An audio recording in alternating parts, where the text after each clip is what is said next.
Вака се будат жителите на Северна Кореја секое утро. Жителите на Пјонкјанг, главниот град на Северна Кореја, секој утро во 6 часот се будат од необичен речиси морничев звук што оддекнува низ градот речиси 2 децении.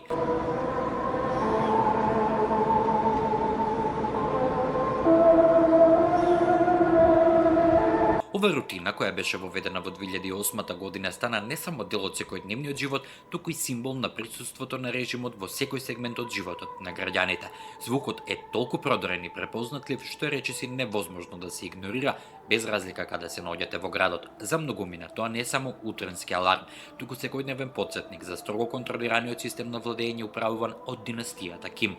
Северна Кореја е позната по својот ригиден тоталитарен модел на управување, но и по низа необични практики што честопати го изненадуваат остатокот од светот. Утринската мелодија се смета за дел од пропагандниот апарат што служи за создавање атмосфера на лојалност и восхит кон водачите. Се верува дека композицијата ја напишал Ким Џонг Ил уште во 1971 година како дел од операта Вистинската ќерка на партијата, во која воена медицинска сестра се надева дека ќе се сретне со големиот водач Ким Ил Сунг.